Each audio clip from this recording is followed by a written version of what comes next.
This is the fourth and final sermon in our series on the subject of marriage. And if you didn't catch the first three sermons, then you need to go online and make sure that you watch them, because those three sermons laid the foundation for what I'm going to be teaching on this morning. In other words, each sermon builds on the previous sermons. So make sure you go back and watch those three sermons.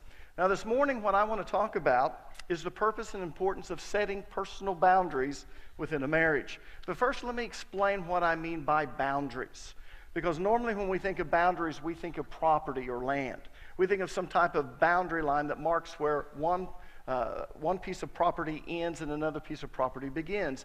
And yes, that is a boundary. But boundaries aren't just limited to property or to land. In fact, boundaries can be set for just about anything. If you're playing a game, you can set boundaries. A football field is 100 yards long and 53 1/3 yards wide, with an end zone that's 10 yards deep on each end of the football field. And you play the game within those boundaries. If you step out of bounds, the play immediately ends. If you hit someone out of bounds, you get penalized, because all play is supposed to stop when you step out of bounds. If you catch the ball out of bounds, it doesn't count. The game has to be played in bounds, and nothing counts out of bounds. You can set boundaries in your personal life. A personal boundary is a line that you set that defines what you'll allow and what you won't allow. It defines what you'll put up with and what you won't put up with. And the purpose for setting personal boundaries is to protect yourself from being manipulated, used, or abused by others. And I'll talk more about that in just a second. So there are all types of boundaries. But when it comes to interpersonal relationships, I want you to think of boundaries like this. It's a dividing line that you set to clearly define right from wrong, to clearly define what you deem to be acceptable behavior and unacceptable behavior, to clearly define what you're comfortable with and what you're not comfortable with. In other words, it's a line that you don't want anyone to cross, whether it's you or anyone else. In fact, crossing the line is strictly prohibited and forbidden. So that's what I want you to think of when I talk about boundaries. Here's the line. This is right. This is wrong. This is acceptable behavior. This is unacceptable behavior. This is what I'm comfortable with. This is what I'm not comfortable with. This is what I'll put up with. This is what I won't put up with. Is everyone with me? Good. So let's talk about the purpose and the importance of setting boundaries within a marriage. In week 1, I gave you a very simple principle, and this is the principle. The more screwed up you are, the more screwed up your marriage will be. The less screwed up you are, the less screwed up your marriage will be. Insinuating that everyone is screwed up to some degree. And the reason I say insinuating is because I purposely use the words more and less. You need to understand that everyone is screwed up to some degree. It's just that some people are more screwed up than others. But that's also why everyone has problems in their marriage from time to time. It's because everyone is screwed up to some degree. But that's also why God doesn't fix marriages. God fixes people.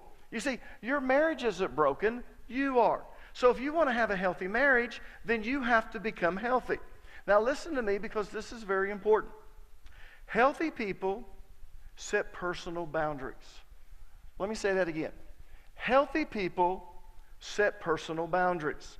They set personal boundaries that clearly define right from wrong, that clearly define what they consider to be acceptable behavior and unacceptable behavior, that clearly define what they're comfortable with and what they're not comfortable with. In other words, they draw a line that they don't want anyone to cross, including themselves.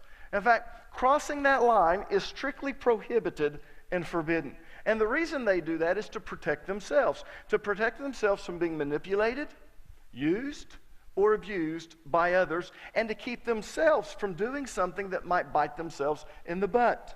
Unhealthy people, on the other hand, they don't set personal boundaries. That's why they're easy to manipulate. If you're easy to manipulate, it's probably because you haven't set personal boundaries. It's also why these type of people allow others to take advantage of them and use them. And it's also why they allow people to abuse them. They don't have personal boundaries in their life that when someone crosses those boundaries, they scream, "No," or "Stop." No, they don't have that. And I'll give you some examples in just a little bit to illustrate what I'm talking about. But for now, let's keep going. In week 3, I told you that marriage was never intended to change who God created you to be. Instead, it was meant to enhance who God created you to be. The only problem is when we get married, it's only natural for our spouse to want to change us, and for us to want to change them. It's true. When we get married, the first thing we start doing is we try to change our spouse into the type of person we want them to be, and they start trying to change us into the type of person they want us to be. Listen, as much as we would like to believe that we only want our spouse's happiness, the truth is we do what we do in order to get what we want. And what we want is for our spouse to change into the type of person that we want them to be. So we use passive-aggressive behavior, subtle manipulation, and even emotional tactics to try and get our spouse to do what we want or to change into the type of person that we want them to be. It's just part of the Adamic nature. And they do the very same thing to us. And anyone who denies that is a liar. They're actually deceiving themselves.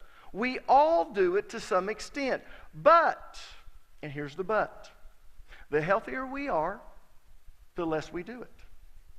The unhealthier we are, the more we do it. Now, listen to me. If you marry someone who's not a Christian, or someone who is a Christian but they don't have the same level of commitment to Christ that you do, the type of person they want you to be is not the type of person God wants you to be. And I can promise you they are going to try and change you into something less than what God intends you to be. They're going to want you to compromise your values. They're going to want you to do things you're uncomfortable with. They're going to want you to participate in things that you feel are unacceptable, because that's what spouses do, especially spouses that aren't Christians or that don't have the same level of commitment that you do. Listen to me. As much as you'd like to believe that your spouse only wants your happiness, the truth is they're going to do whatever they have to get what they want. And what they want is for you to change into the type of person they want you to be. So they're going to use passive-aggressive behavior, subtle manipulation, and even emotional tactics to try and get you to do what they want or to change into the type of person they want you to be. That's why setting personal boundaries is so important. It's because everyone has the Adamic nature, and everyone is trying to manipulate others. Everyone is trying to influence others. Everyone is trying to get others to do things maybe they shouldn't do. Now, the healthier they are, the less they try to do that. The unhealthier they are, the more they try to do that. But we need to understand that everyone does that, including ourselves. And that's why we need to set boundaries. That's also why we need to let our boyfriend or our girlfriend know before we get married what our personal boundaries are and where we draw the line. This is what we'll do, and this is what we won't do. This is what we're comfortable with, and this is what we're not comfortable with. This is what we consider to be right. This is what we consider to be wrong. This is what we consider to be acceptable behavior, and this is unacceptable behavior. Now, let me give you an example of letting your boyfriend or your girlfriend know what your personal boundaries are. On your first date, unless you realize there's not going to be a second date. But on your first date or your second date, you need to let your date know right up front that there'll be no sex before marriage.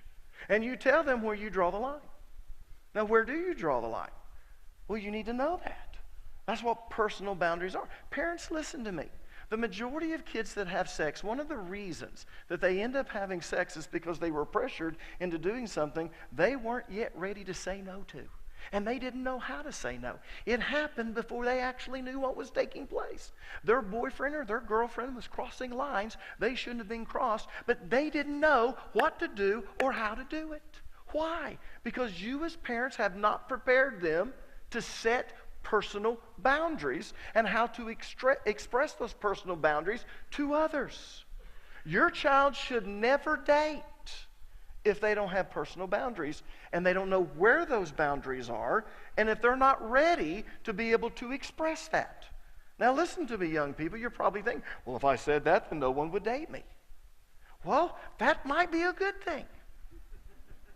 But I promise you, someone will date you, and the person who will date you is the type of person that has the same personal boundaries as you. You don't want to date people who have different personal boundaries, because I promise you, they're going to exert all the pressure they can to try and get you to move your boundaries to the place where their boundaries are set. Now, after you're married, you need to remind your spouse what your personal boundaries are and where you draw the line. This is what you'll do, and this is what you won't do. This is what you're comfortable with. This is what you're not comfortable with. This is what you consider to be right. This is what you consider to be wrong. This is what you consider to be acceptable behavior, and this is unacceptable behavior. You need to let your spouse know. I still expect you to come to church with me on Sunday mornings. I expect you, husbands, fathers, to be the spiritual leaders of the home. You went to church with me before we got married. I still expect you to go to church with me now. We don't use the word divorce around this house. Doesn't matter how angry you get. The word divorce is off limits. When we fight, there's no yelling, there's no screaming, there's no slamming of doors. We don't cuss at each other, we don't throw things, and we definitely don't hit. That's strictly off limits. Those are the personal boundaries that you need to have. If you don't have those personal boundaries, you're a very, very unhealthy person, and you need to understand that. So, that explains the purpose for setting boundaries within a marriage and why it's important. Now, let's talk about the type of boundaries you need to set. There are 3 different types of boundaries: personal boundaries, relationship boundaries, and protective boundaries. And we're going to start with the first, which is personal boundaries. As I said earlier, a personal boundary is a line that we set that clearly defines right from wrong. It clearly defines what we'll allow and what we won't allow. It defines what we'll put up with and what we won't put up with. It defines what we consider to be acceptable behavior and unacceptable behavior. And stepping over that line is strictly prohibited. Now, normally we set boundaries in the form of rules. This is a rule. We don't use the word divorce. We don't throw things. We don't cuss. People, those are personal boundaries. So normally we express them in the form of rules. But those are the things that we need to do. Now, what's great about having personal boundaries is that it predefines what I'll put up with and what I won't put up with. Let me say that again. Personal boundaries predefine what I'll put up with and what I won't put up with. And it keeps me from getting into situations that I'm not comfortable with. Let me give you an example. Most of you don't know this, but I was actually an associate pastor at another church before I started Cornerstone Fellowship. And I was there for about 2 years. And after I'd been there for a little over 6 months, the senior pastor started doing some very bizarre things. And he really got weird. And I'm not going to go into that because I don't want to get into why I left or how I left. But anyways, he started doing things that was on the borderline of being what I consider to be unethical. And people started leaving the church. And this went on for about a year. And about 2 weeks before I left, I was praying and the Holy Spirit spoke to me. And he said, "You're going to be leaving this church, but don't worry about it. You'll know exactly when." And that's exactly what happened. About 2 weeks after the Holy Spirit spoke to me and told me that, the pastor asked me to do something that was unethical. And he gave me an ultimatum. I either did what he asked me to do, or I needed to resign. Well, people, it was a no-brainer for me. So I wrote out my resignation, and I thanked him for the opportunity of working for him and at that church, and I turned it in. Well, when I turned it in, he started fudging, acting like it really wasn't an ultimatum and I could still work there, but it didn't matter. Because I couldn't work for someone, especially in the ministry, that would ask me to do something that was unethical. So I left the church. Now, people, it was never a question for me as to what I do. Because I had personal boundaries that clearly defined where the line was and what I would do if someone crossed that line. And because of my personal boundaries, this senior pastor could not manipulate me into doing something unethical by holding my job over my head. My personal boundaries clearly defined where the line was and what I would put up with and what I wouldn't. This is the line. This is right. This is wrong. This is acceptable. This is unacceptable. This is what I'm comfortable with. This is what I'm not comfortable with. And I am not going to work at a place that wants me to do something that I consider to be wrong. It's the same way here at Cornerstone Fellowship. Yes, I'm the senior pastor. Even though I'm in authority, I'm underneath authority. We have a board. But if the board ever asked me to do something that was unethical, I would tell them, no, I won't do that. Everything that we do and try to do is above board. Everything that we do, we want to be transparent. Why? Because things that are not transparent usually are things that shouldn't be going on. And I will not work at a place that asks me to do anything that is unethical. Now listen to me. When it comes to marriage, I don't participate in activities that I feel are sinful or that I'm uncomfortable with. And I don't try to manipulate my wife into participating in activities that she feels are sinful or that she's uncomfortable with. We don't go to movies with nudity in it.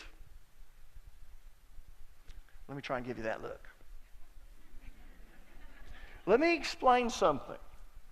Movies with nudity in it has pornography in it. It might be a little bit of pornography, but it's still pornography.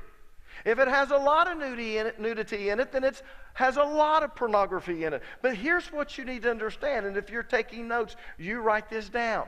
Man is an incremental creature. Let me say that again. Man is an incremental creature. We are created to be that way. The Adamic nature has made us even more that way. Let me explain what I mean by incremental nature. We do things in increments. This is how our conscience becomes seared. The first time we do something that we think is wrong, we feel so bad about it. Oh, God, forgive me. I feel so guilty. God, I'll never do that again. The second time we do it, we feel guilty, but not as guilty. God, please forgive me. I know I shouldn't have done that. The third time we do it, yeah, we're guilty. God, forgive me about it. The next time we do it, it's like, well, yeah, it's wrong. The next time we do it, well, you know, it's not that bad. And before we know it, that's what we're doing all the time. First time you had premarital sex, that was wrong. Oh, God, forgive me. Next time you had it, well, you know, it was wrong, but.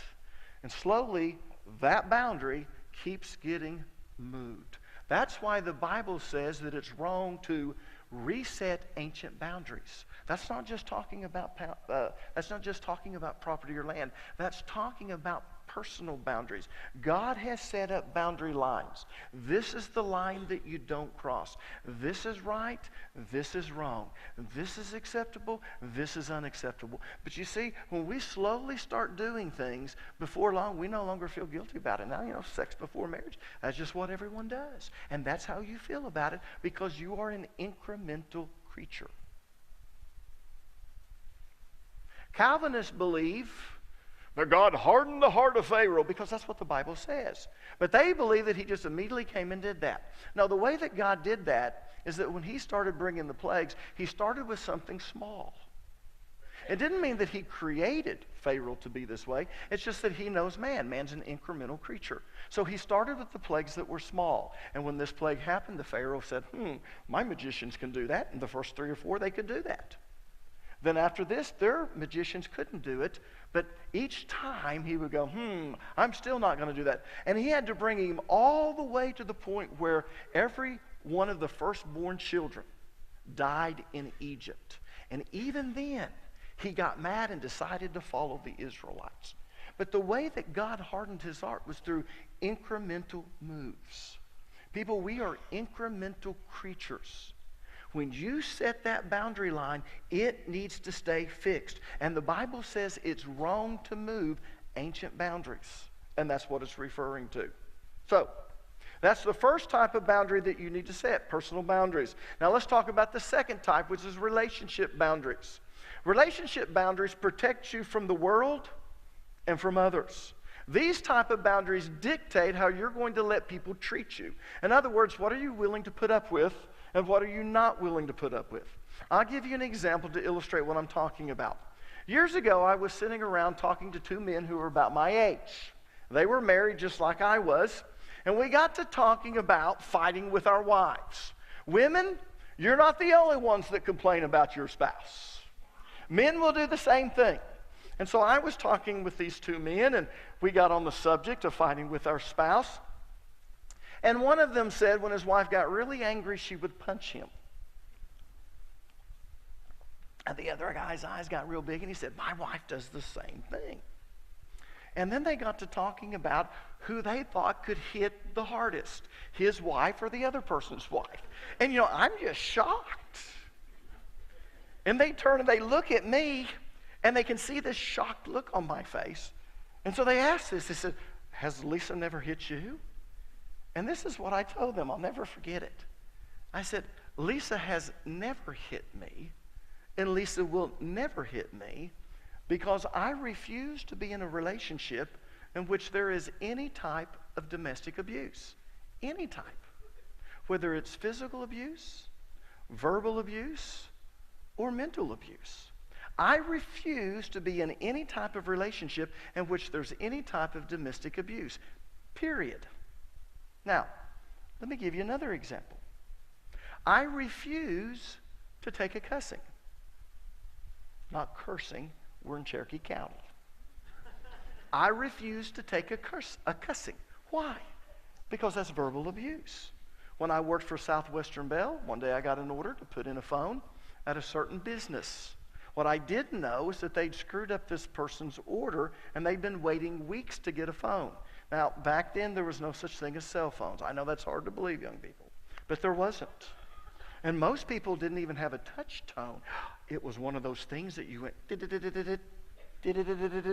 so anyways, I was supposed to put this phone in, but he was supposed to have had it put in 2 weeks ago. And when he called the office to complain about it, someone had been rude to him. Well, when I finally showed up to put the phone in, let me tell you, he was livid. And here is this real live person. Because even back then, to get a phone put in, when they took away the office down here, you had to call Tulsa to be able to get that.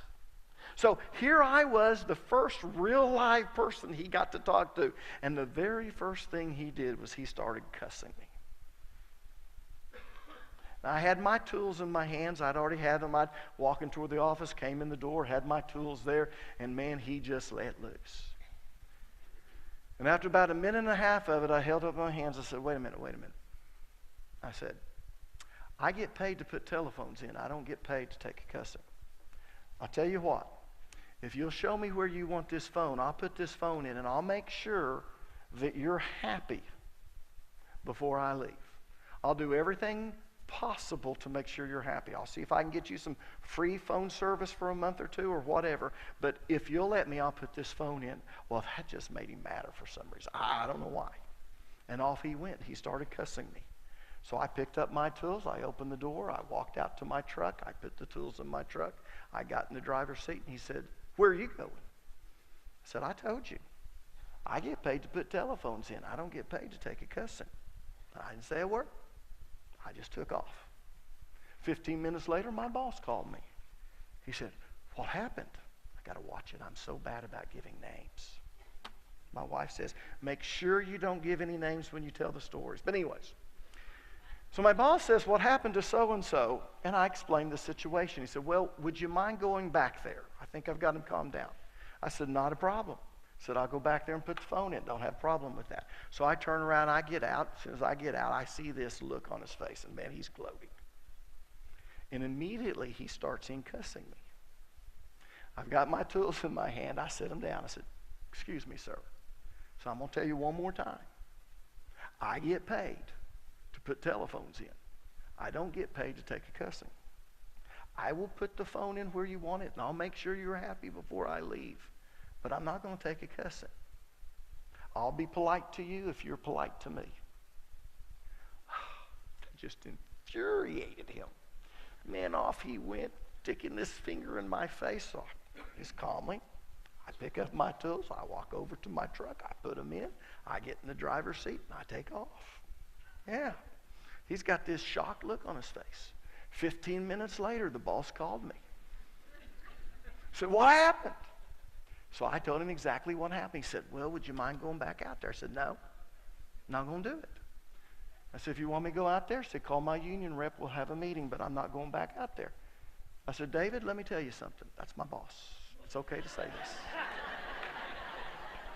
David Arbuckle, all right? Sorry. You don't know who the business owner is, I'm not going to tell you. Lord, please help me. He's dead now, but his son's not. Everyone's going.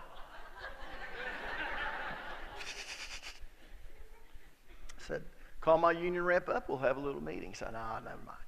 Sends John Beasley out there. At the end of the day, John Beasley comes and says, I don't know what happened, but let me tell you, when I went out there, all he did was point to where he won the phone. He didn't say one word. Listen to me. I refuse to take a cussing. That's verbal abuse. I have hung up on family members. And when they called back, I explained to them, I don't take a cussing. I did as a child because I had no choice. But when I became an adult, that was a relationship boundary that I set. I don't cuss people, and I don't take a cussing. And if they started cussing again, I hung up on them. Why? Because people, I don't take any form of abuse. I refuse to be in a situation where I'm going to be abused. And God doesn't expect me to take abuse. God does not expect you to take abuse. And if you do, well, we'll get to that in a second. In fact, let me give you a principle. If you're taking notes, I want you to write this down because some of you need to hear this. This is a very important principle. You are partially to blame for how you're treated. Let me say that again. You are partially to blame for how you are treated. In fact, this may be hard to hear, but it's true. If your spouse continually mistreats you, you have to take partial responsibility for it because you put up with it. That's right. You have to accept partial responsibility because you put up with it. The truth is, as long as you put up with it, it's going to continue. And man is an incremental creature. So it's only going to get worse over time. If you date someone, when they get mad, they look like they're going to become physically abusive, but they never have been physically abusive. Let me tell you, you end it immediately. Because man is an incremental creature. And even though they're only going up to this point, eventually they will go to this point, and they'll go to this point. This is why relationship boundaries are so important. Listen to me. If you have a great marriage, then you have to take responsibility. Or I should say, if you want a great marriage, then you have to take responsibility for the way you behave towards your spouse. But you also have to take responsibility for the behavior you accept from your spouse. I and Lisa do not tolerate any type of abuse. Never have, never will. And we raised our children. We have told them, you do not have to accept any type of abuse, whether it's physical abuse, verbal abuse, or mental abuse. God does not expect that to take place. Now, this takes us to the third type of boundary that I want to talk about, which is called protective boundaries. These type of boundaries nurture and protect the relationships that are closest to you. Protective boundaries are an extension of your personal boundaries. They include the boundaries that you create to protect your marriage and the boundaries you create to protect your children. In fact, let me give you an example to illustrate what I'm talking about. I do not meet with members of the opposite sex without Lisa being present. I just don't do it. It's a rule. Rules are boundaries. So if a person comes up to me that's a female and says, Pastor, I'd like to have a private consultation with you or a private meeting with you, I would say, well, I'm sorry, you need to set up a meeting with my wife. First, you meet with my wife if you're a female. If she can't handle the situation, she'll tell me and she'll set up a meeting with both of us in there. But I never meet with someone of the opposite sex alone. I just don't do it. And people, I'll be honest with you, I really don't care what you think. So it doesn't do any good to email me about this.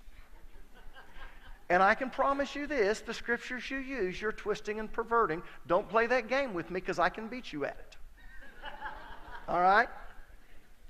But the reason I have that rule is because that's a protective boundary designed to protect my marriage.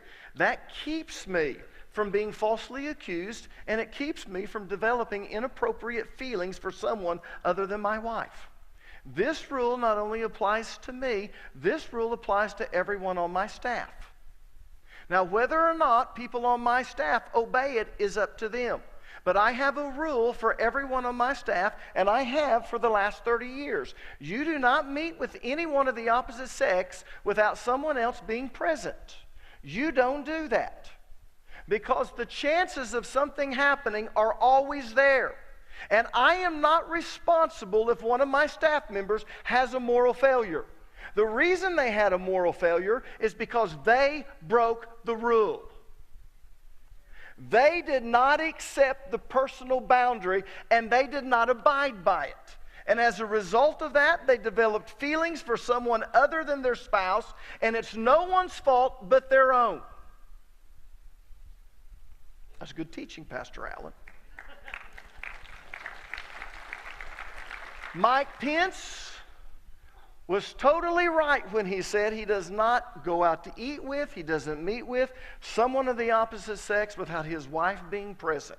Thank God we have a godly person in that position, because that is right. Example number 2. I didn't let my kids stay with anyone who allowed people with addictions to come over or to come around.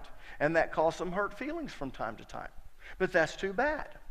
My kids are more valuable to me than anyone else, including my parents.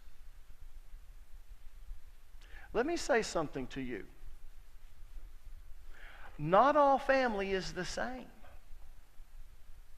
And when you're a child and you're under the authority of your parents, your obligation is to obey them.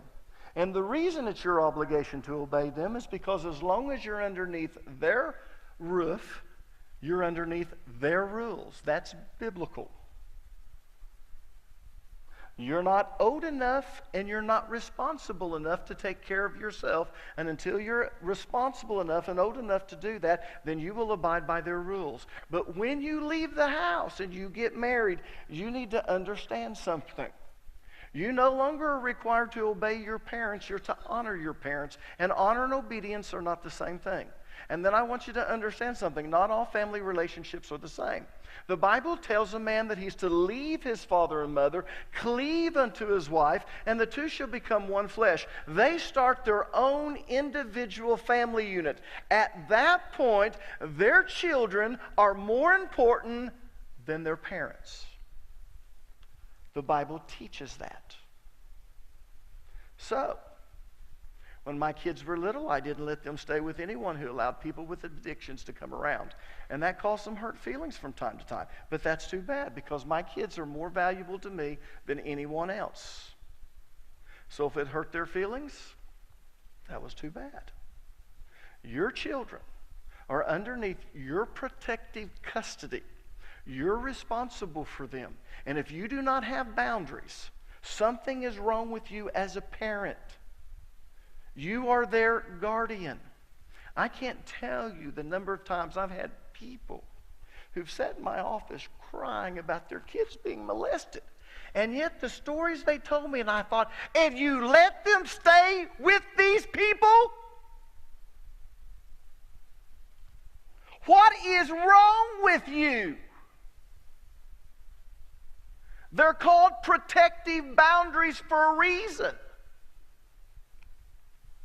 I am blown away. And what people will allow and won't allow, but it all comes back to this simple word called boundaries. Now, this type of boundary also dictates when to cut a person off, because sometimes that's necessary. You see, there are times when you have to cut a relationship loose because it's toxic. In other words, to protect yourself and your family, you have to cut a person loose. And sometimes the person you have to cut loose is a family member. And I'm going to be honest with you, 99% of the time it's a family member. Only 1% of the time is it a friend. 99% of the time it's a family member. Now let me tell you a story that illustrates when you need to cut someone loose. A man was out walking one day, and as he approached a bridge that was suspended hundreds of feet over this deep gorge, he saw another man walking towards him, a stranger. This stranger had a rope in his hands, and he saw him stop on the bridge, and then he tied the rope around his waist. And he made sure the knot was really good. Well, he kept walking, and finally he came to where the stranger was. And when he got to him, he was asked by the stranger if he would please hold the end of the rope. Surprised by the request, he grabbed the rope without thinking and said, "Sure." The man said, "Hold it tight with both hands. Don't let go." And before he knew it, he climbed over the rail and he jumped off the bridge. Well, it almost jerked the man off of the bridge when the stranger's fall hit the end of the rope. But he held on and quickly braced himself. "What are you trying to do?" the man yelled. "Just hold tight," the stranger said. "My life is in your hands." Well, this is ridiculous, the man thought. So he tried to pull the man up. But he found out he couldn't do it. He wasn't strong enough. So he yelled at the stranger to help him. He yelled at the stranger to try and climb up the rope. But the stranger refused. Instead, he kept saying, "Don't let go. My life is in your hands." Well, this went on for almost an hour. He'd beg the stranger to try and climb up the rope, but the man would refuse, telling him, "Don't let go. My life is in your hands." Well, finally, the man said, "I want you to listen very carefully because I mean what I'm about to tell you. I cannot accept responsibility for whether you live or die any longer. The choice of whether you live or die is yours, not mine." "You can't mean what you say," the stranger screamed. "I am your responsibility. My life is in your hands." The man waited for a few minutes. 1 minute went by, 2 minutes went by, 3 minutes went by, and then he realized there were no tugs of tension on the rope. In other words, the man was making no effort whatsoever to try and climb up the rope. So he yelled to the stranger, "I accept your choice." And he cut the man loose. Did he do the right thing? Well, of course he did. Because the stranger took no responsibility for his own life. Instead, he put all of the responsibility on someone else. And yet he chose to put himself in the predicament he was in. And still he did nothing to try and get himself out of it. Now let me show you something interesting. Turn with me, if you would, to the book of Galatians chapter 6. We're going to read verse number 2, and then we're going to jump down and we're going to read verse number 5. Here's Galatians chapter 6, verse number 2. "Bear you one another's burdens, and so fulfill the law of Christ." Now jump down to verse 5. This is verse 5. "For every man shall bear his own burden."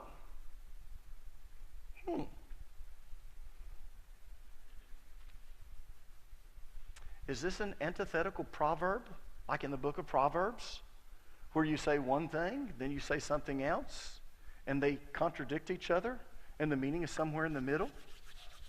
You know, you have that in the book of Proverbs. "Answer a fool, lest he's wise in his own conceit. Don't answer a fool, blah, blah, blah, blah." Well, what do? Do you answer a fool or you don't answer a fool? Well, doesn't matter, because he's a fool. Won't matter what you do. Seriously, that's what it means. Yeah. Is this an antithetical proverb? No, not at all. You see, the word burden occurs twice here, once in verse 2 and once in verse 5. But the word burden in verse 2 is different than the word burden in verse number 5. In verse number 2, the word burden is translated from the Greek word baros, and it means burden or heavy weight. So what this is saying is that when we see someone trying to carry a heavy weight by themselves, we're to help them carry it. That's the law of Christ. We help people in their time of need. The only problem is some people expect others to carry the weight for them and not just help them. And that's not what God meant by this.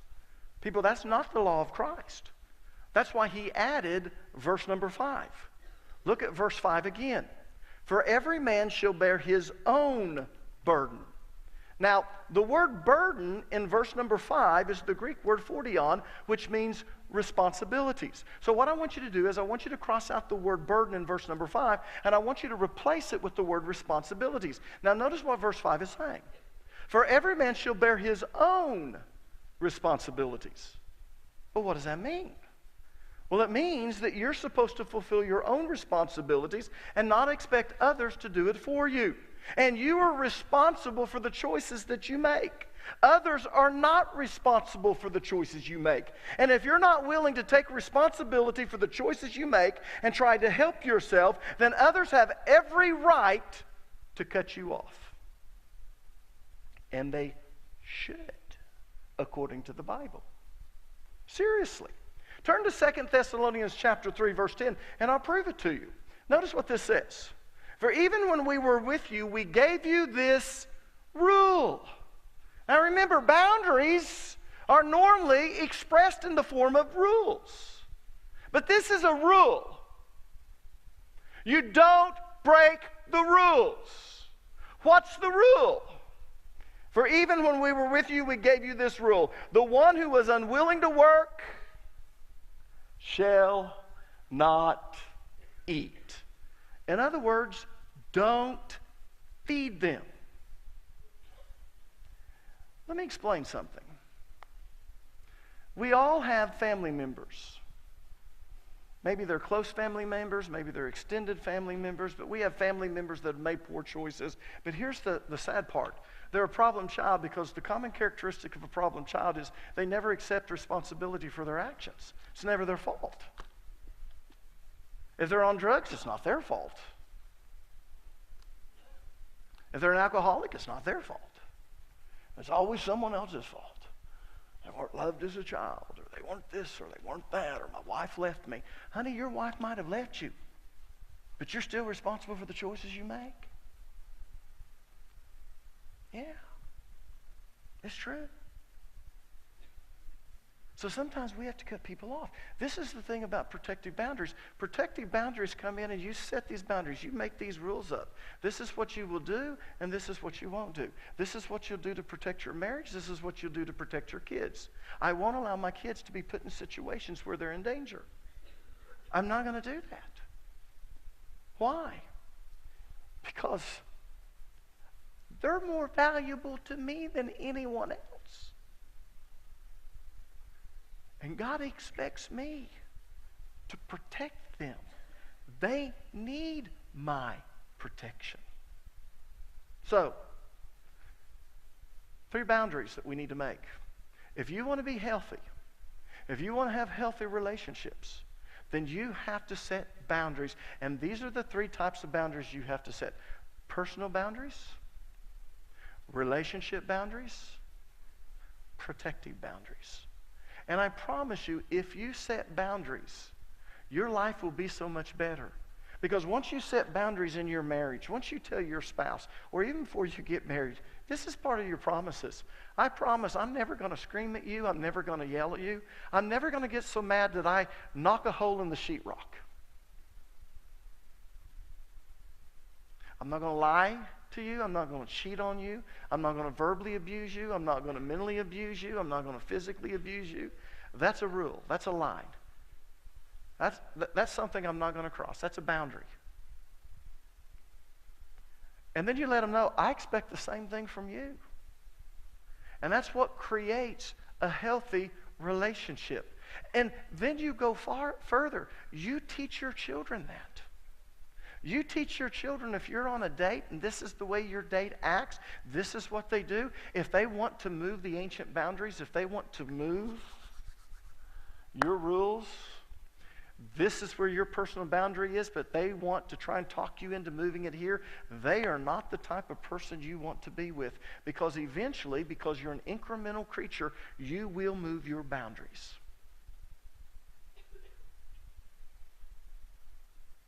Now, I'm a strong-willed person. But even I know I'm an incremental creature. Some of you are hooked on pornography, and I'll tell you why. Because you started with a little bit, felt guilty about it, hid it, hide it, do all the things that Adam and Eve did. Boy, that pull was strong. You came back, and now you don't think anything about it. You just hide it from everyone, but that's just something you do. Let me tell you why you're at this point. Your conscience is seared, and the reason it's seared is because you're an incremental creature. And once you start doing something, It won't be long before you're moving the boundaries. And now I guarantee you, you have a way that you can justify why you do it. That's the way man is.